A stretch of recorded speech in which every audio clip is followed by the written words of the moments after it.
Welcome everyone to our workshop on getting organized and loving your space again.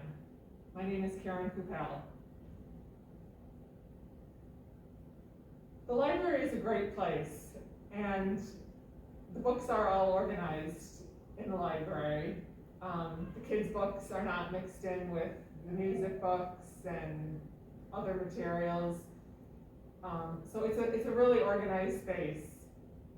And the other great thing about the library is that you can borrow things and return them and not have to store them in your house. So it also helps you, by using the library, be a little bit more organized in your own life.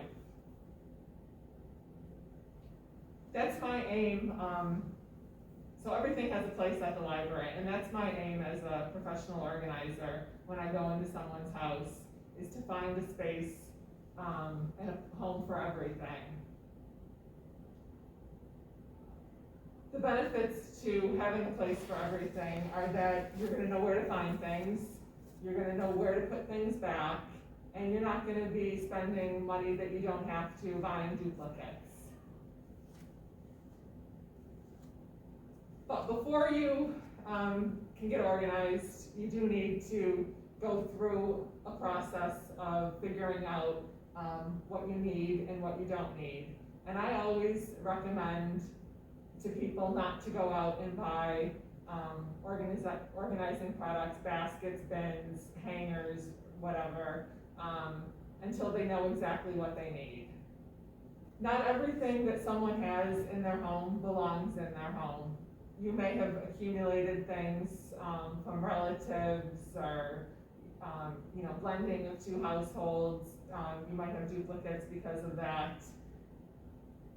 And it's best to go through all those things and figure out what you want to keep before you organize everything.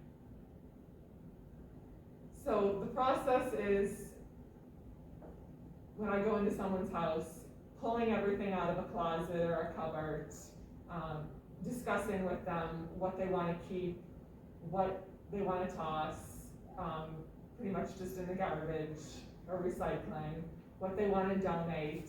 And then if they have big pieces or collectibles, we talk about selling things.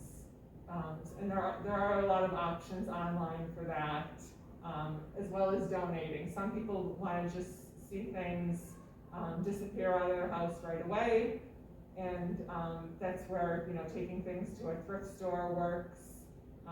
But there are other options. Facebook has a lot of great groups like the Buy Nothing groups that are in each town pretty much, that you can post your things and give them away. You can also ask for things, but that does take a little bit more time than just bagging or boxing things up and getting rid of it. So when you're done with that process, which will vary in length depending on how much you have to go through, then it's time to organize, kind of the fun part of the project.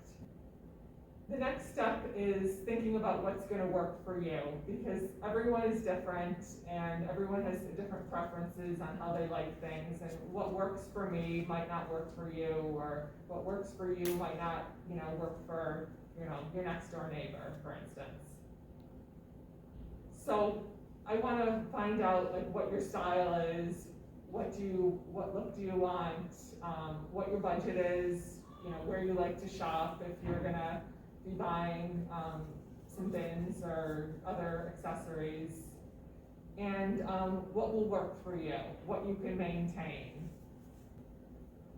So some people like things contained in bins with lids, and that might work for you, but it might not work for me. I might not want to have to, to get to that bottom shoe bin, I might not want to take the other two off the shelf and whatnot. The other thing is, some people like to hang all their clothes in their closet, but then some people like drawers, and they just want to, put the stuff in the drawer and close it and be done with it. Some people like stuff out in their kitchen, and that's where that magnetic nail or knife board comes in. It's easy to get to, easy to put things away after they're clean. But, some other people might want things hidden in a drawer. And then, jars and decanting things, whether it's, baking supplies or cereal. You might like how that looks, but do you have the time to maintain that after you come home from the store, putting everything in the jar or container? And then also, like your office paperwork and stuff at your desk, how you like that, a different folder for everything, or maybe stuff loose in a bin. Again, it just depends on your personal preferences. So definitely some things to consider before you start organizing. So how to get your home organized? Less is often more, and I try to encourage people to maintain what they've spent so much time reducing. And then always shop your pantry and your closets before you go out and buy something new, because you very, very well may already have that item, and there's no sense in buying more when you already have the item. And then think about what you want to buy, and try to eliminate impulse purchases and some things that might be one-use items. A lot of that comes into play with like kitchen gadgets and whatnot. If you're only going to use it one time, maybe you don't need it, or you can consider another option. And then the other thing is, with some online ordering, is to consider how often you're receiving things, and if you're creating a stockpile of too many consumables, maybe stop or pause subscriptions or increase the time between deliveries so you don't have so much piling up. And then utilizing all your space. Everyone has a different amount of space in their home, different size houses, some have great storage, and some don't. Really, any space could be utilized, whether it's a hard to reach closet. It's just coming up with a creative solution to make the space usable and make it work for you. So some cabinets, for instance, in a kitchen might be difficult to access. The picture on the left is one of those corner cabinets that really only the center of things the center of the cabinet is usable. So a good solution for those is to use like a Super Susan or a turntable that you can rotate to find, whether it's coffee mugs or spices or something like that, bottles of something, so they're easier to reach. And then the other classic cabinet in the kitchen is over the refrigerator. You usually need a step stool or a little ladder to get to it. And it's something you want to put stuff in there that you're not going to be using every day. So maybe it's seasonal stuff or stuff that you use during the holidays infrequently. The other option to consider for storage is furniture. So there's also a lot of other furniture pieces that have drawers in, whether it's a kitchen table that you could store your flatware in, or like end tables that rather than them just being flat with no storage, they have some drawers, and you can utilize those. The other thing to try to use is your vertical space. So whether it's on a door or a wall or up against a wall, there's some good options. The first photo is something that's traditionally used for shoes, but that's inside a closet that has a washer and dryer stacked on top of each other, and that's some cleaning supplies and laundry supplies that hang from the door. It's great because everything's visible, easy to get to, and you know, it's right next to the washer and dryer.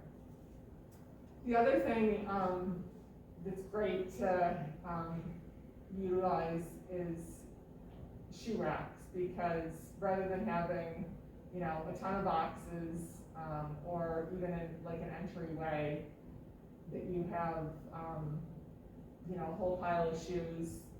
Shoe racks come in, you know, 2 or 3 levels to 10 or more, and I think that middle picture with the shoe rack holds about 40 pairs of shoes. The last photo is actually children's books, and they use plastic gutters that you would use, you know, outside on your house or garage, and they have a space to place the books in. So that's another great way to easily put up a bookshelf and store things for your children.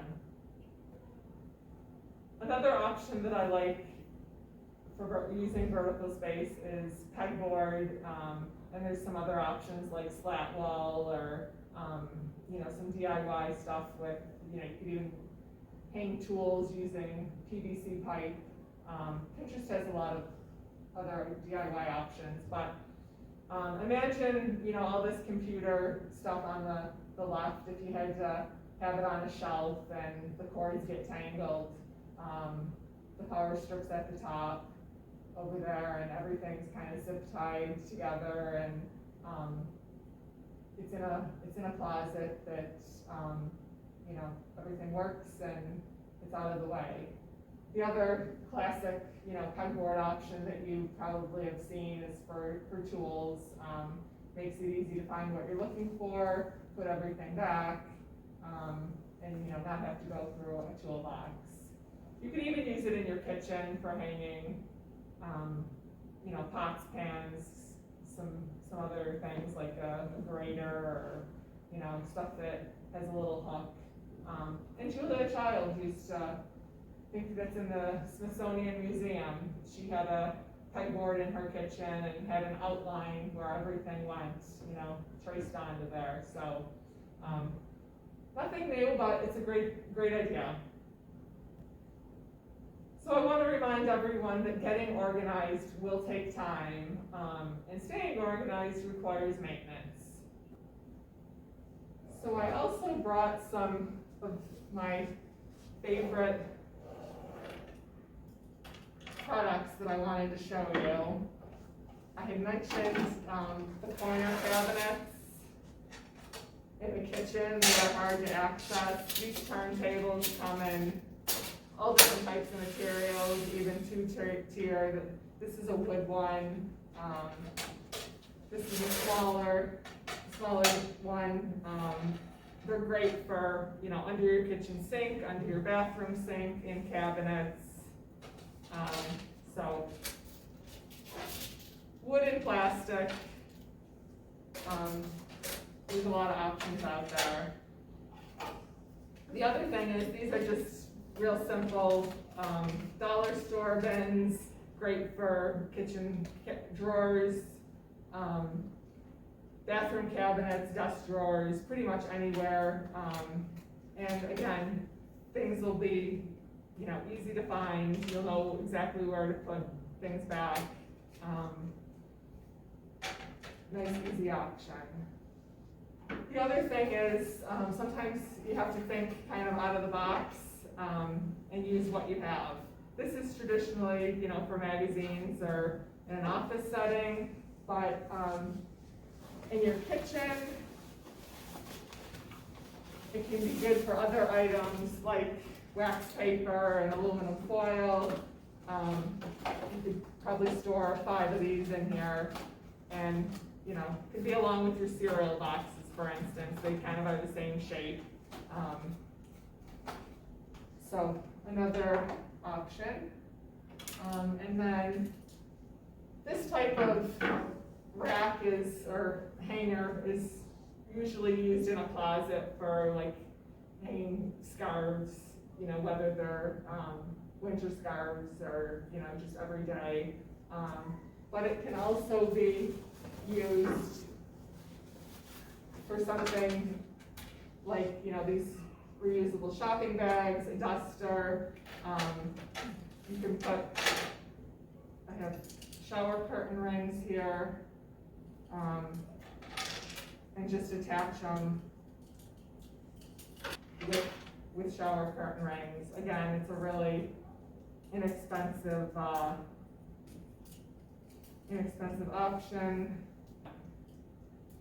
A lot of stuff on there. Just using something you have at home. The other thing that I like is bowls and baskets, because sometimes you're not going to have a place for everything right away. Does anyone have any questions or challenges with organizing that I can answer your questions about? Can you talk a little bit about how we can help our children be organized? Yes, I would say try to get them involved as much as possible from an early age, having them help you with, putting their toys away, showing them how to do that, maybe having them pick out something that they think would help, whether it's, a toy box or some little bin that could help keep, their favorite toy organized, matching socks up and, putting them away wherever they belong in their bedroom. I think the children learn, what they live. So again, them seeing you be organized and, slipping in little things here and there, I think are beneficial for children. My kitchen, my nemesis, and I have one of those turning things Right. to find, but it just still seems like it's unorganized to me. It's I'm always trying to find that spice. I'm always trying to find. Is there a better way or something I can use in conjunction with? Because like I said, you turn it out and you can turn it and you can see, but it just doesn't seem to work. Right, so do you have a built-in one? Mhm. Like a kitchen base cabinet? Right. Right.